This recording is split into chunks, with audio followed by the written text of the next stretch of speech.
From Los Angeles, the home of film and television, this is Film Music Live, a webcast featuring outstanding composers, orchestrators, filmmakers, and more from the world of music for film, television, and video games, talking about their work and answering your questions. Film Music Live is sponsored by the Film Music Network and Film Music Institute. And now the host of Film Music Live, Daniel Schweiger.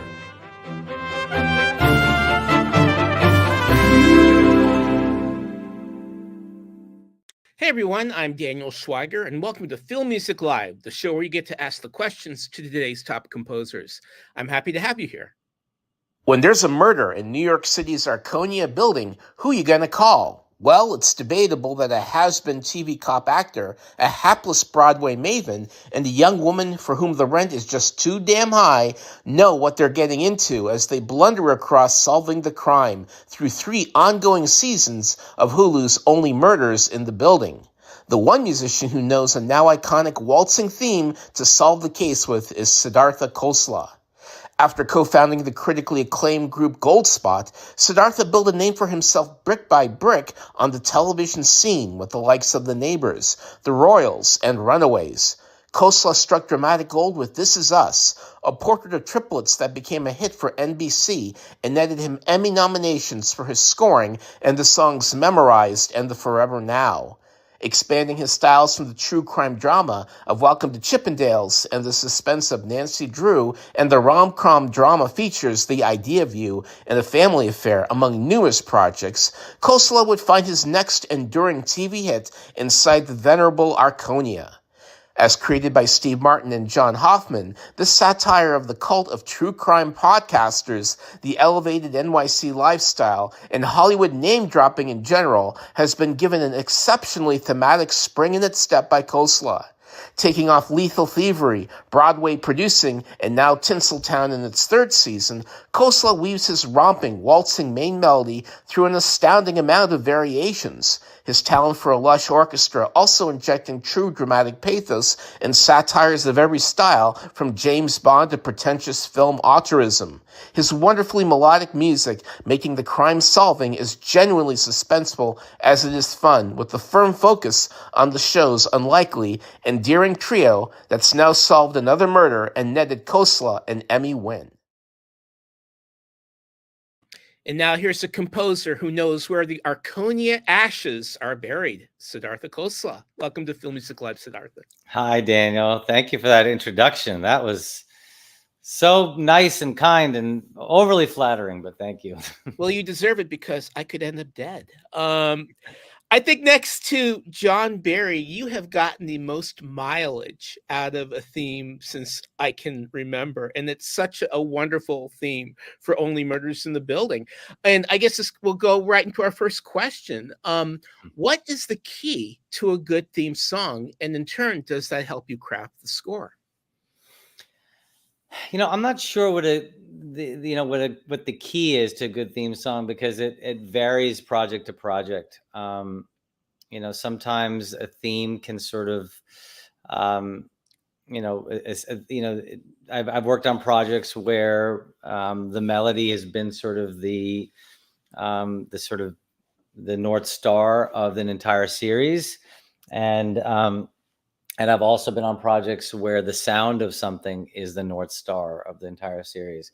So I use the word theme loosely. I mean, I know we tend to think of theme as like collection of notes and what those melodies are together. And I do too. But then sometimes you can have a vibe, and that can also be your theme. And so, you know, on Only Murders in the Building, for me, it's always revolved around, as I did on This Is Us and other shows and films. I read the scripts, and I read that opening script, and I try to write something right off of that pilot script when I can. And so I think ultimately the key to a good theme, if we talk about it in the more traditional sense, is a hooky melody that sort of like sits as an earworm, and is hard to escape. Now, why a waltz? I didn't write it as a waltz originally. If you listen to the main title theme of Only Murders, it's not a waltz. It's just this quarter note sort of pulsing bounce. It's like this Donovan Beach Boys-y thing. The da da da da da da da da. It's in 4/4, but there's a triplet against it in the middle. And so in its original form, it was not a waltz. I think when I started kind of creating variations of the theme in the pilot, I sort of started imagining sort of like what would be, I kind of look at like the very first thing that I wrote for this show, which is what you hear in the main title theme, as sort of like the pop version of the theme, like it's the track. And I knew that could not be the sound of the show, though, because it was almost too modern in a way. Like it felt like a track, I could imagine that being sampled in like a hip hop track, for example. So when it came to actually like getting the sound of it for series, I started playing with variations and started playing with 3/4 and different time signatures. And I was like, dun, dun, dun, dun, dun, dun, dun, just trying to figure out like how I can vary it. And this was just experimental ideas as they were shooting the pilot episode. And that seemed to work great. And the waltz, in a way, it's like, I know I don't want to get too sort of like overly analytical about it because it makes me sound like I care about my own work way too much. But like, you have these incredibly brilliant comedians in Martin Short and Steve Martin. And in many ways, it's a dance between them and Selena. It's a dance between old and new. It's a dance between rich and poor. It's a dance between all these different sort of elements of like the socioeconomic structure of New York. And so, I mean, a waltz is sort of the most predictable form of a dance. And so, yeah, so I opted for that. And it ended up actually being like also like if you take a waltz and you remove the melody and you vamp on the chord changes, I found that like you get a lot of mileage out of it. Like you could go for a while, a cue can be you can get your 2.5 minute, 3 minute cues without feeling like they're getting tiring for some reason. Waltzes always seem to unfold in a very natural way, even sort of like the rhythmic sort of like counterpoint that you can do to a waltz seems to like lend itself really nicely to this story particularly, and it's fun. Waltz is fun. It also gives you comedy without being on the nose about it.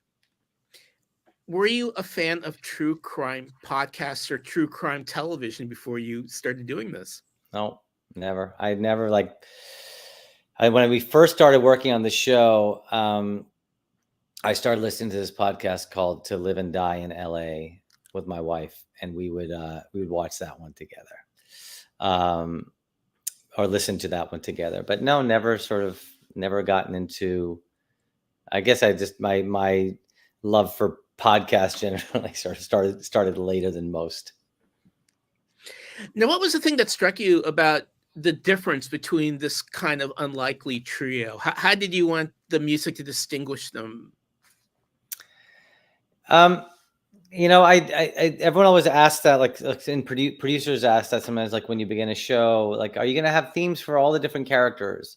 And I never have an answer to that right away because it kind of depends on, what the theme is. And I think when I wrote this theme and I shared it with John Hoffman, John said to me that this made him feel like equal parts melancholic as it did dramatic, as it did, mystery. He felt the mystery, the drama, the comedy, the melancholy, all of these things together that he wanted to feel.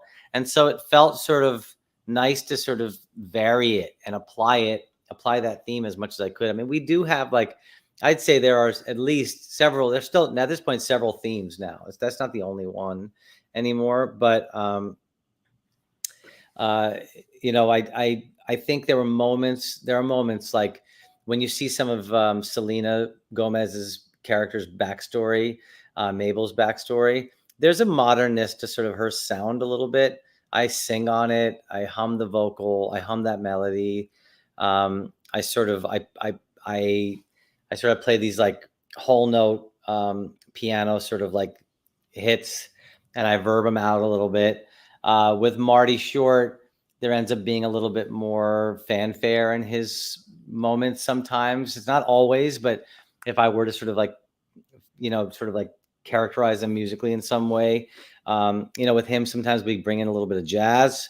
Sometimes there's just like the dun, dun, dun, dun, so it has a little bit of like a bluesy sort of feeling to it at points, like where we sort of allude to a chorus line in season 1, and he's interrogating all these people on stage. And Charles, Steve Martin's character, is about as regal as the score gets, so it almost, in some ways, it reminds me of sort of like a Russian film composer or something in places. And so, that's sort of where those, and I think these sort of moments will become the thematic sound of these characters when like it's like a episode when it's like it's their episode, or it's their sort of big heroic moment. We tend to sort of like, even Marty Short, there's an episode where he's playing with sort of those like murder cards, and so it's like all in his brain, and it is sort of theatrical. It's sort of like it's musically, it's jazzy. It's sometimes it's like it's got a little bit more sort of like pizzazz.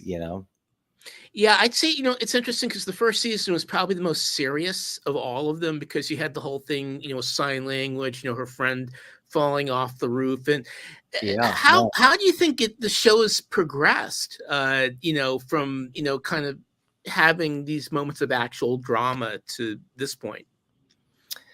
I think at the core of it, and this is sort of what's been a special part of a special sort of like, experience I've had working on the show, is the show is not really a comedy. It's like on the surface, it's a comedy. Like if you do a search and in a dictionary, it'll say comedy. But what it really is a character study of these 3 disparate souls living in an apartment building in New York. And in my early conversations with John Hoffman, I sort of got his sort of perspective on New York, and I brought that into the music. And New York is an incredibly lonely place. You live in these apartment buildings with people within like feet of you, like you border walls with people, and you don't really know them. And so it's an incredibly lonely place. And so the score came, there was a very sort of like, there was a sadder, melancholic feeling we wanted to establish in season 1 that still permeates through every season at this point. So it's season 1 definitely sort of like set the tone for where we were in series. I think we've kept that melancholy going. I don't think that's sort of escaped us. And I've still like avoided playing to the comedy, as much as I can.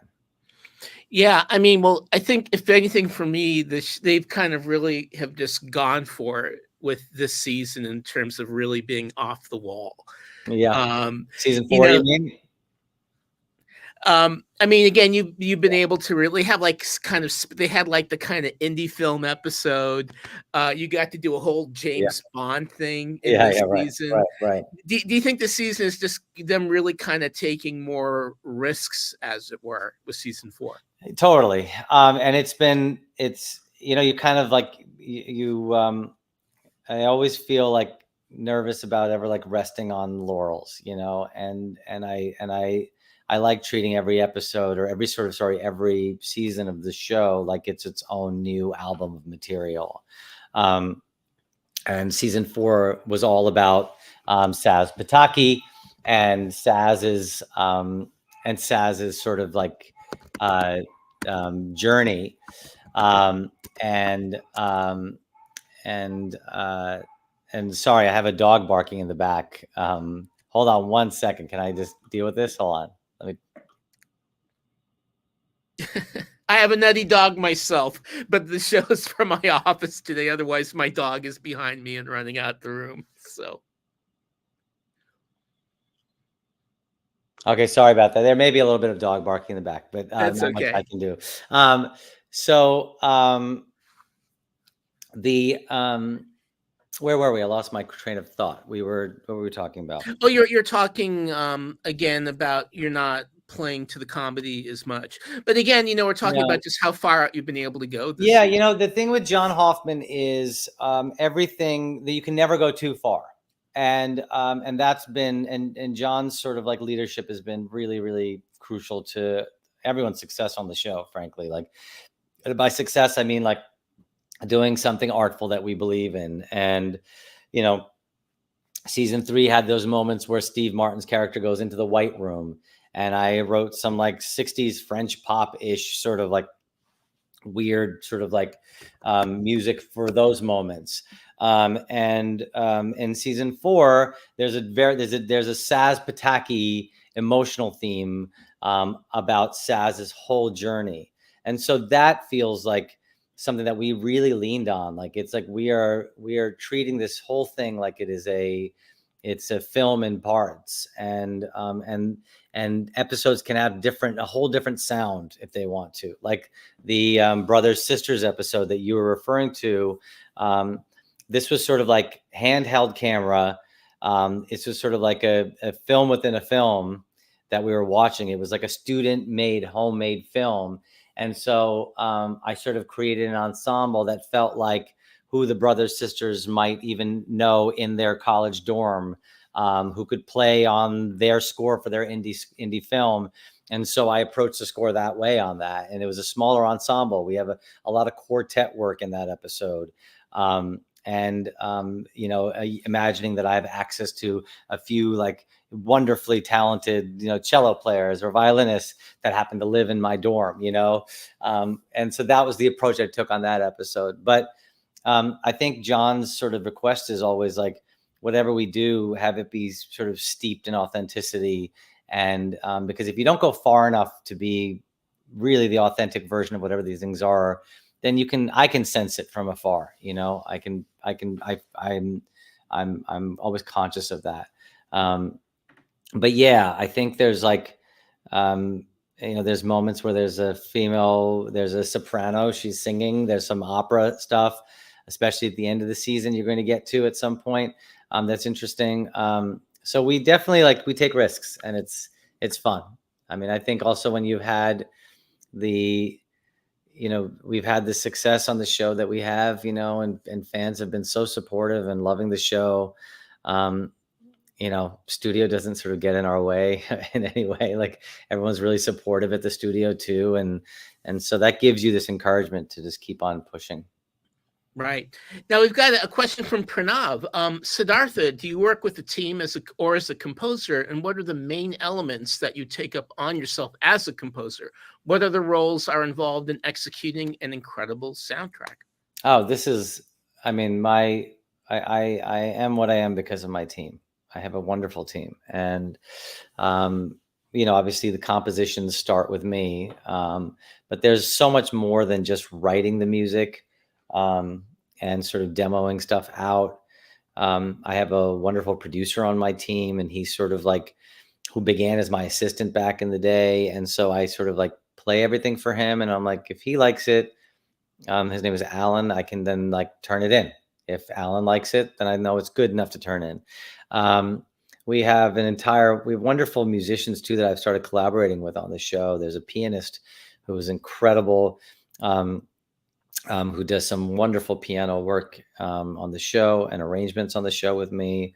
And so we have an orchestrating team as well that is able to sort of like take down sort of the MIDI that I have, and then also help make it better. And so I feel like there's a really wonderful, little sort of like, there's a wonderful team around what we do to get it to where it is. And it's capped off, honestly, by the live musicians who I consider as part of my team as well.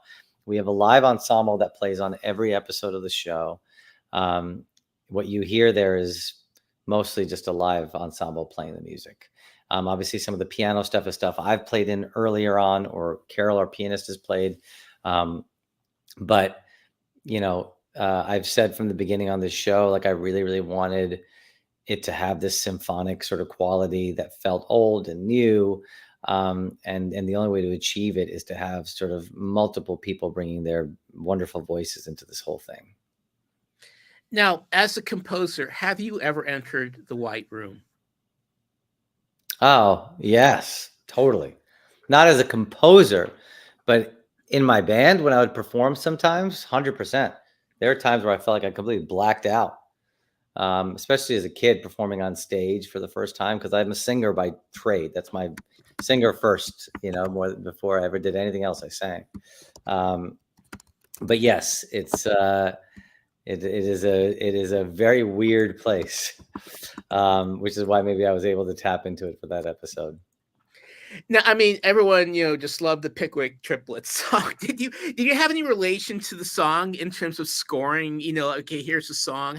Because occasionally you'll get these great songs done for the show. What's the relation between the two of them? Yeah, I mean, last season we had an entire musical component of the show, and Justin, Paul, and Benj Pasek, Pasek and Paul are sort of our incredible, legendary, now EGOT winning songwriter team came in to sort of write the musical inside of the show.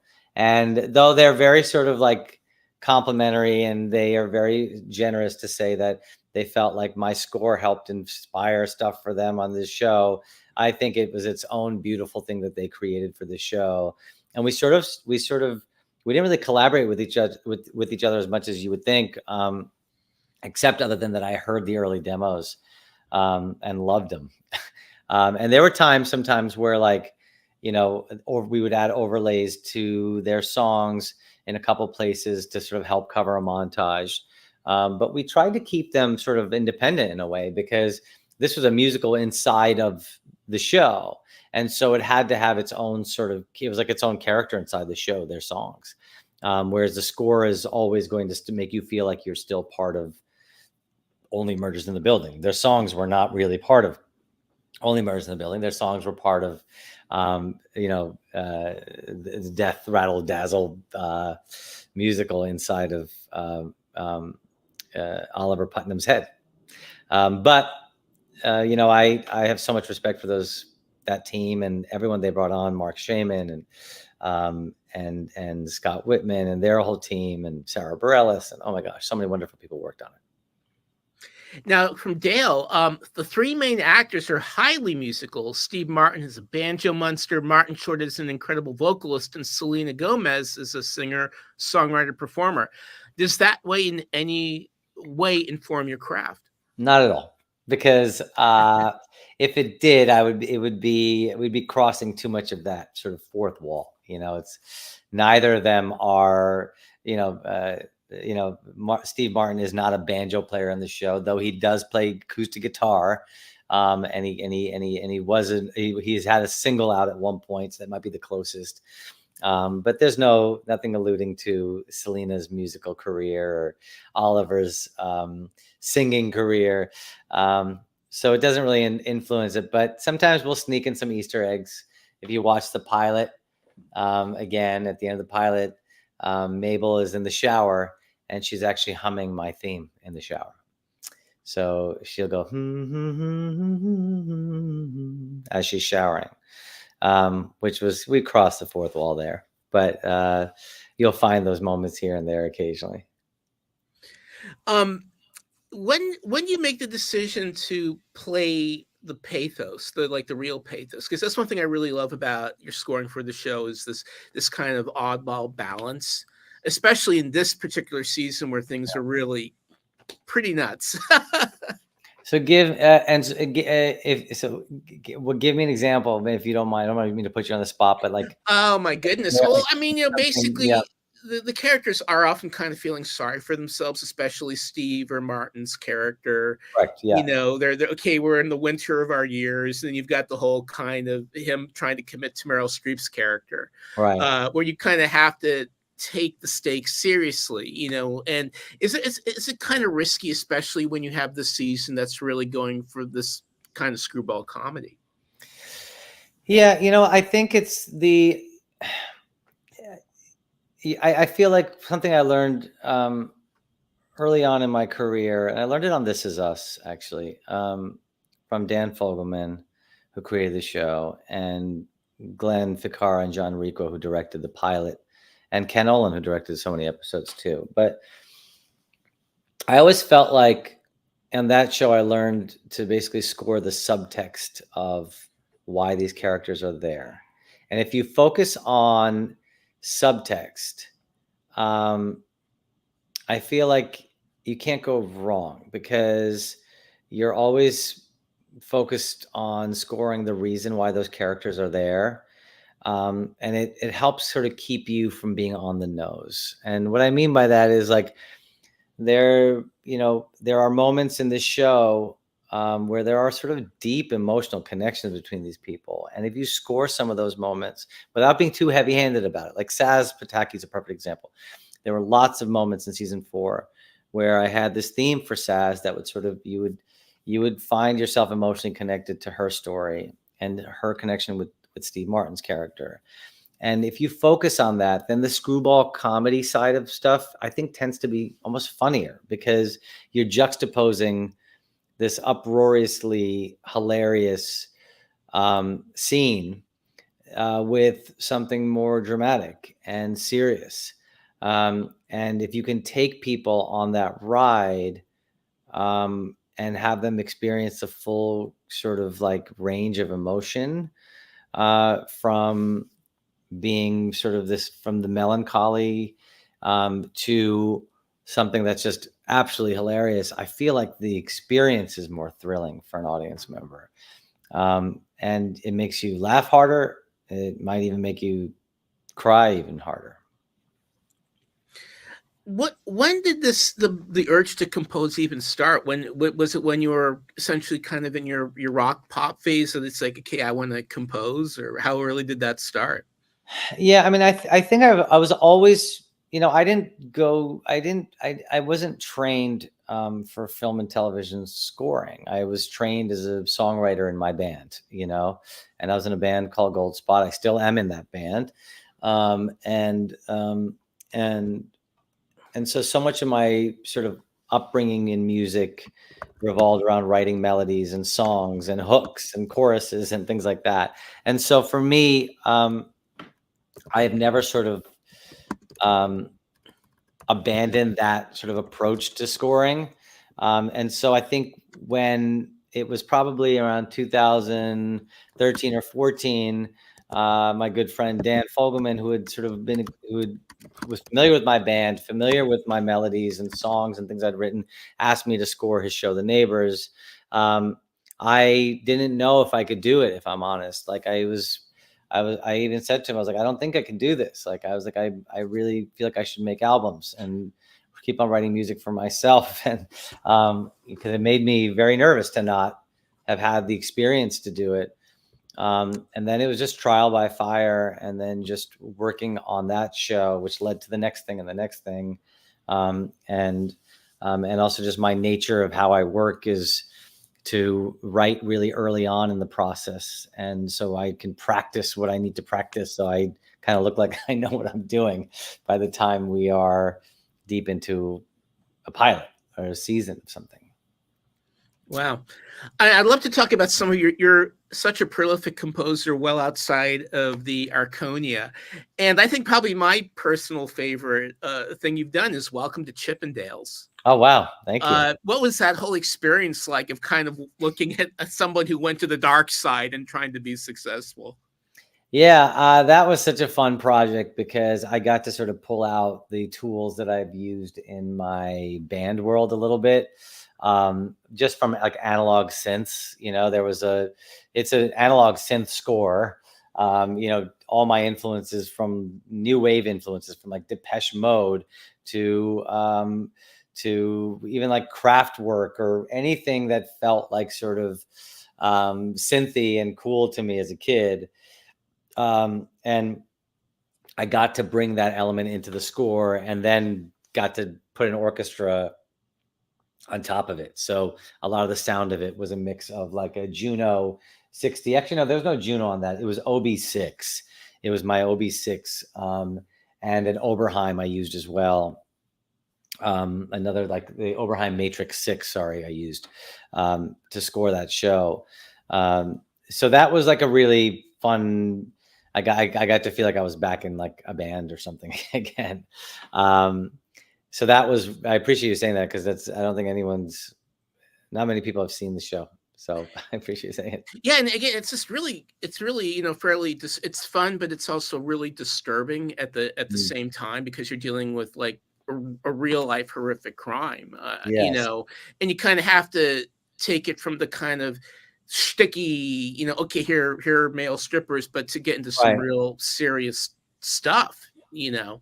Yeah, and I didn't score it at all to like the stripper world, you know. It was more about, this was an immigrant that came to the US from India, who had these hopes and dreams of living a very successful life, and came probably, I would imagine, like well-intentioned at first, and then got corrupted and turned to the dark side and did some terrible stuff.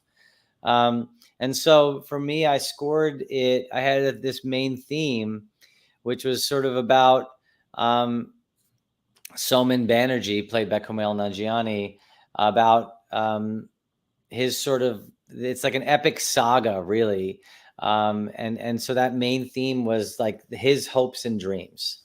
And then with how I sort of like manipulated the melodies and changed the harmony and orchestrations around stuff, I was able to take that melody and sort of darken it and sort of subvert the sort of like hardworking, successful immigrant myth, because this was an immigrant story gone wrong. Right. No, very, very true. But on the other hand, you are kind of really becoming one of the kings of the streaming rom-com. You know, you have a Family Affair, and you know, the kind of May September rock and roll romance movie. What's the charm of doing these kind of movies?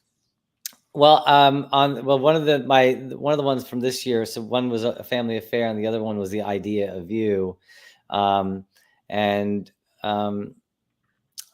connected with director Michael Showalter on The Idea of You, and that was a really fun film to work on, because it was like a rom-com, again, like Only Murders. It's like, maybe it's like a comedy on the surface, but it's so much more. And that rom-com was really just this like idea. The Idea of You is more of like a emotional drama, I think, more than anything else. I got to play into this sort of like, I used a lot of synths on that score as well, and it played sort of more emotionally, and even like kind of sexy in places, like where it was like the music sort of made you feel like uncomfortably sexually adventurous or something, which I was trying to get across, to sort of reflect Anne Hathaway's character. Whereas A Family Affair was more of a traditional rom-com, you know, sort of classic score, more sweeping orchestra, some nylon string acoustics, just a more of like a feel-good score, I think, overall. You know, for me, I welcomed those challenges, because I had not really scored rom-com-y stuff before.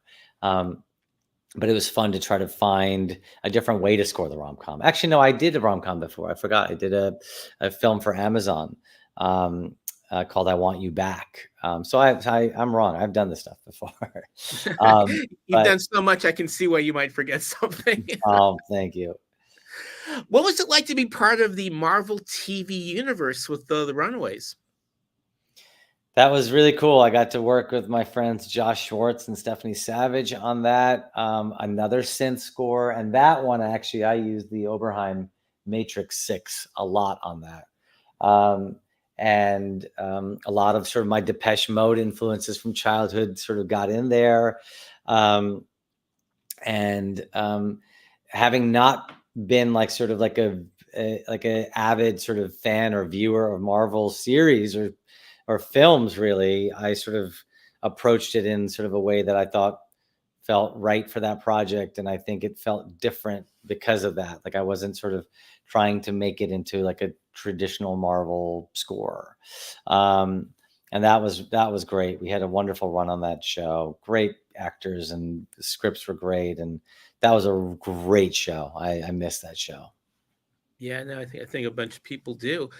Going back into the Arconia. Now, Yeah. when you're given a season, I mean, are you given the entire, like all the scripts for like all the 10 episodes where you know who the murderer is, or do you get surprised by who it is? Are you told everything right at the start of the season? Now I'm starting to get more information than when we first began series. John Hoffman does these like really wonderful these like tone meetings like before the season, where he sort of like walks through his whole pitch of the whole season, like whatever he's telling the studio executives, he has that meeting with us too, which is great. And so then as these sort of conversations, these Zoom meetings, oftentimes they're on Zoom, I just mute my camera, I turn off my camera, mute, and I just listen, and I'm writing and recording in Pro Tools as he's talking. So I get a glimpse of what happens. Oftentimes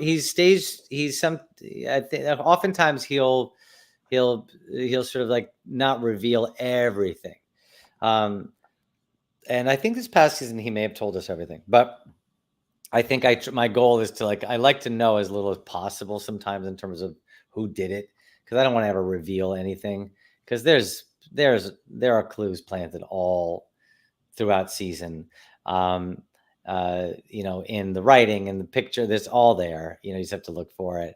And then sometimes you get a happy accident by not knowing. Like, for example, in season 1, I wanted to, in the very early sort of iterations of the score, I actually, I called, musical sort of legend friend, Anthony Parther, to play bassoon on some of the tracks and interpret my theme for bassoon in a couple places, just to experiment, just to try some stuff out. And I didn't know at the time that the sort of first chair bassoonist would be the murderer. And all season we had bassoon everywhere, and people have asked me, did you do that intentionally? And I said, no, I didn't even know. I just wanted to bring bassoon in because I thought it was cool, and not enough people use bassoon. So that was a perfect example of like a happy accident that made me look better than I really deserve credit for. What was your, what's really fun about this particular season is you get to go to Hollywood, and you have I think a cameo in the very first episode. Have you ever had kind of like Hollywood-ish things happen to you as a composer that you could identify with and in a way put into the score for the season? I mean, I've had these moments before, like I on This Is Us, I got to, I got to collaborate a lot with Mandy Moore. She sang songs that I co-wrote with her husband, Taylor Goldsmith. And so I got to meet the actors and work with them. Sterling K. Brown came to my studio for me to teach him something one time that he had to do on camera. So I've had those moments of like being like starstruck and have these incredibly talented and gifted, actors of our time, be in their presence. So that's been very, I've seen that. That's been very cool. On Only Murders, I was in a cameo, first episode of season 4. I am the piano player at a party, and it was very cool because I'll never forget, like, I got my hair and makeup done in the same trailer as Selena Gomez, sitting right next to me, Martin Short and Steve Martin and Molly Shannon. They were all in the trailer with me as we were getting hair and makeup done. And and I took a ride with Eugene Levy and Eva Longoria and Zach Galifianakis in a van up to set, and we chatted. And then like what capped off the sort of like highlight for that weekend, what really was a highlight for me that weekend, everything was very cool. It was Martin Short sort of hugging me, and he kept on, while I was getting my hair and makeup done, he came up to me, goes, "There's my composer," and he hugged me. It was very sweet. And they were all very effusive with praise about the theme and the score and how much they love hearing the music on the show. And then the big moment was Steve Martin and I connecting over music. And I'll never forget being on set, and in between takes, I would just stand there, and then Steve would just come up to me and he would start chatting with me about my band or about music or about his sort of bluegrass music and his banjo playing. I even at one point in a break, I played him a theme on piano that I had written for him season 1. And he remembered it, and it was in the pilot episode when he was flipping omelets, and I was like, "Hey, I just want you to know I wrote this for you," and we walked through the scene together as I played it for him. So those are sort of these magical moments that, like, I'll never forget. Yeah, they're just wonderful. Who do you cast as yourself in the Only Murders movie? Oh, interesting. Who do I cast as myself in? I don't know. I'm trying to think of like when I joke around with my friends from home and like who would play you in a film. It always comes down to Michael Imperioli would play me. So. Sopranos, Michael Imperioli. Yeah. What was it like when you got an Emmy nomination for this? I mean, had you realized just how popular? Obviously, you're in season number 4. It's going to end tomorrow. But did you kind of have like a realization? Okay, this show is really popular, and people are really loving this music and this distinctive theme that you've got going. Yeah, I just I've been so fortunate. Our music community in the Academy is a special breed of people, and they are real musicians. They listen to scores. It's not this sort of like competitive world. People support each other, and it's such a wonderful feeling. Like I will sort of shout out, Nate Barr on how great his scores are, or Sean Callery, or Jeff Russo, or Jeff Cardoni, or any of my friends whose work I admire, and they will do the same for me. And so it felt really, really great. I remember in season 1, I was nominated for the main title theme and for the score. So I had 2 nominations in season 1, and I just remember being blown away that people actually like were listening, and that's the hope. You sort of do all this work. You go through all this thinking about like why the show is going to sound the way it is. Why am I putting Home Depot buckets on the main title theme to talk about like this? There's a socioeconomic diversity of New York that needs to be reflected in the music. And why is there an orchestra reflecting the age of the Arconia? It's a pre-war building that has it has a history. And I wanted the score and I wanted the orchestra to feel like you could feel the history as well. And so all these choices you make, you're not doing it for awards. You're doing it because you just want to do something that you think is cool and interesting, and that the showrunner loves, and your friends from home will like. Like that's always. I have musician friends from home who are such music snobs, and I want them to like the music I'm doing, and so it felt really cool to get those nominations season 1. And then again, obviously this year was this magical year when, beyond the show, there really seems to be a renaissance of composers of Indian origin, like Anita Desai and just some really amazing people from India, from here, who are getting a lot of work. What do you think about that? I think it's incredible. I mean, it's not just about sort of South Asians sort of getting represented in this. I think it's just the idea that there are all these incredibly unique voices And coming from people from all different walks of life, people who are sort of like, are sort of immigrants in more the traditional sense, like my parents who came to this country from India, and I'm first generation here, or Nanita, who I think is fantastic. And so I'm proud of sort of like, the South Asian community for having sort of representation. I think we could certainly have more. But I also think there's like lots of other voices. Like we all have a unique voice. Daniel, you have a unique voice with your work and your music. And it comes from a perspective that only you have. And so I think it's encouraging when we are sort of asking composers to sort of be the unique, authentic versions of themselves. And I'm not saying that like Only Murders is an Indian score. There's nothing Indian about it. Not at all. Right. But I know that like when I wrote that main theme, the da da da da da da da da da da da da da, that could also be like an old Hindi film from an old Indian movie in my mind. Wow. And so there are thing influences that come in. And so for me, like that melody feels like it could be like in an old Raj Kapoor movie. He was a famous actor in India. Like it is because of the melancholy of it.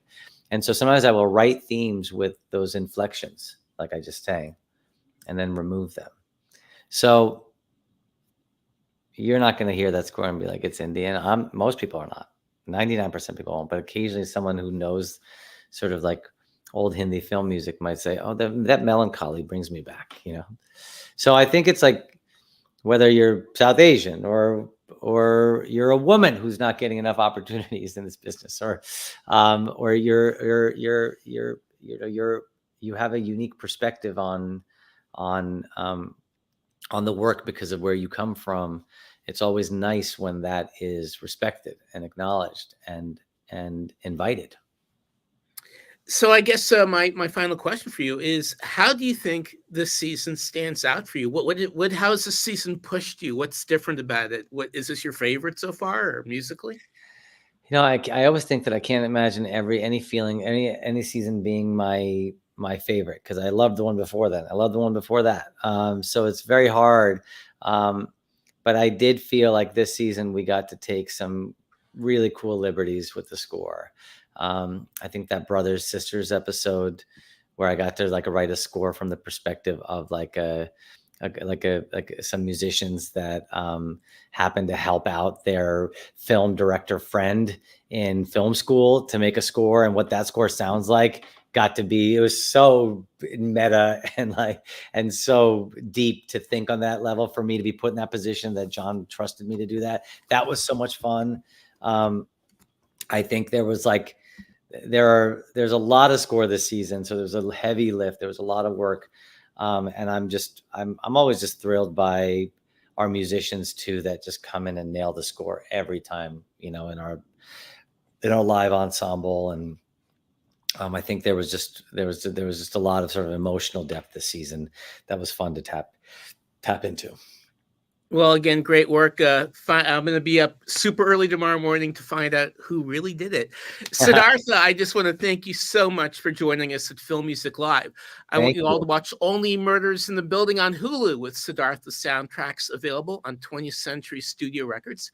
A big thanks to Alex Beck-Weinstein and Jana Davidoff at Rhapsody PR, Sharon Summers, our show producer Dale Turner, executive producer Mark Northam, and graphic designer Mark Banning. And I'll be seeing you on the next episode of Film Music Live. Thanks for joining us, everyone. Thank you, Daniel. Thanks, everyone.